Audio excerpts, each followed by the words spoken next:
नमस्कार बच्चों, मैं Sudha Gupta from Raghu international school. जैसा कि आप जानते हो कि हमारी कल से ऑनलाइन क्लास स्टार्ट हो रही है।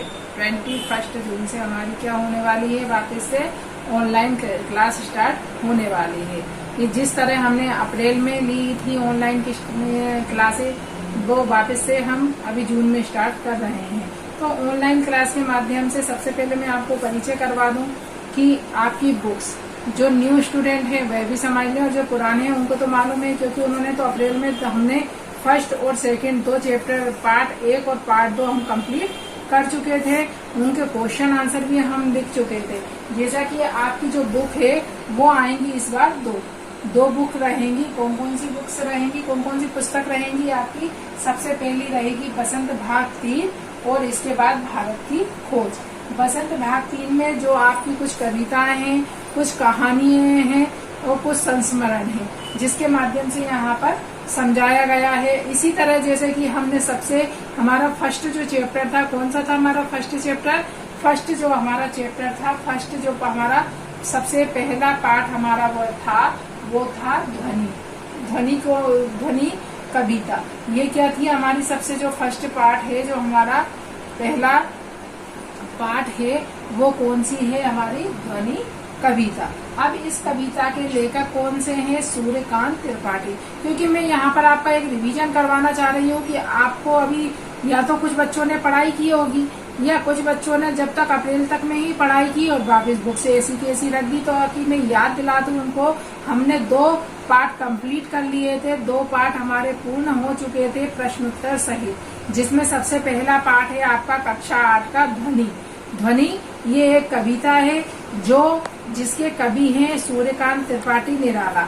इस कवि जो ध्वनि कविता है, इसमें सूर्यकांत त्रिपाठी निराला ने किसको संबोधित किया है? उन्होंने किसको संबोधित किया है? यहाँ युवा पीढ़ी को संबोधित किया है कि अब तो तुम अभी तुम्हारे जो आलस के जो दिन है वो खत्म हो गए हैं। अब तो तुम्हें और उठना है, जागना है और इस देश में एक क्रांति लानी है।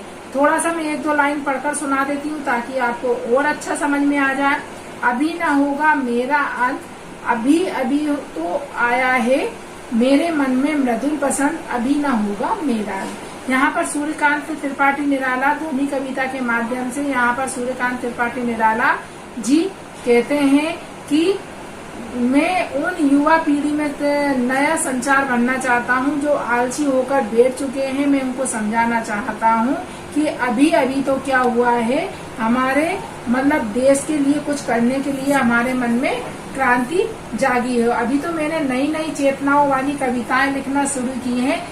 मैं अपनी इन कविताओं के माध्यम से युवा पीढ़ी में एक नया जोश बनना चाहता हूँ। तो इस कविता में यहाँ पर सूर्यकांत त्रिपाठी जी निराला जी ने ये समझाया है। इसके बाद जो हमारा दूसरा पार्ट था वो थी एक कहानी। वो किसकी कहानी थी? एक बदलू काका थे, उनके बारे में यहाँ पर एक कहानी लिखी गई थी।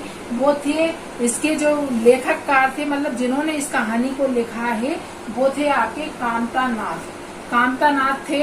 इन्होंने यहाँ पर एक लाख की चूड़ियाँ कहानी लिखी। ये लाख की चूड़ियाँ कहानी लिखी गई, तब उन्होंने क्या करा, यहाँ पर जो वहाँ उसके जो लेखक वो थे, जहाँ पर उनको लिया गया था, उसमें जो चरित्र चित्रण जिनके बारे में उन्होंने यहाँ पर लिखा था, वो थे एक बदलू काका। जो बदलू काका थे, एक वो बहुत ही पहाड़ी इलाके में गांव में रहते थे और वो बहुत सुंदर सुंदर लाख की चूड़ियाँ बनाते थे। अब जब वो लाख की चूड़ियाँ बनाते थे तो पूरा जो जितना भी गांव वाले थे सारे थे, वो सब उनकी चूड़ियों को लेने आते थे। अब वो जो चूड़ियाँ कुछ अनाज के बदले में देते थे, कुछ ऐसे देते थे, इसी तरह उनकी मतलब, लेकिन बाकी जो उनकी लाख की चूड़ियाँ थी वो बहुत रंगीन और बहुत सुंदर लगती थी। तो जब भी ये वहाँ पर जाते थे गांव में, तब वहाँ पर जाके उनके बदलू काका के पास जाते थे, उनको देखते थे और सोचते थे कि काश ये बदलू काका यहाँ पर न रहकर अगर गांव की चूड़ियों को अगर शहर में बेचे तो कितना मोल दिया जाएगा। तो यहाँ पर एक बदलू काका की जो कारीगरी थी वो एक मिसाल के रूप में आई है कि छोटे कारीगर भी कभी अपने ईमानदारी से जीते हैं और अपने उसके लिए काम करते हैं। तो यहाँ पर अपनी मेहनत का ही कमाते हैं। यहाँ पर वो बदलू काका ऐसे थे कि वो अपना मेहनत का, लेकिन बहुत से लोग जमींदार के यहाँ पर उनको कम मोल दिया देने के कहा, तब बदलू काका ने अपने मान सम्मान के लिए उनको वो चूड़ियाँ नहीं दी, क्योंकि वो भी स्वाभिमान से जीना जानते हैं। तो यहाँ पर लेखक ने यही बताया है इस कहानी के माध्यम से कि हमें कभी छोटे कारीगर को भी वो छोटा नहीं समझना चाहिए, सबको अपने हक का देना चाहिए। तो इनमें एक तो हमने यहाँ पर कविता ली थी अप्रैल मंथ में, और दूसरी हमने ली थी यहाँ पर लाख की चूड़ियाँ, जो बदलू काका के बारे में यहाँ पर उनके जीवन का परिचय देती हैं। तो इसी के माध्यम से ये हमारा आज का वीडियो समाप्त होता है। आगे अब हम कल से जो भी वीडियो आपको शेयर करेंगे उनको आपको देखना है, और देखते समय आपको आपके पास बुक्स रखना है। बुक्स मार्केट में आ चुकी है, उसको आप ले लीजिए।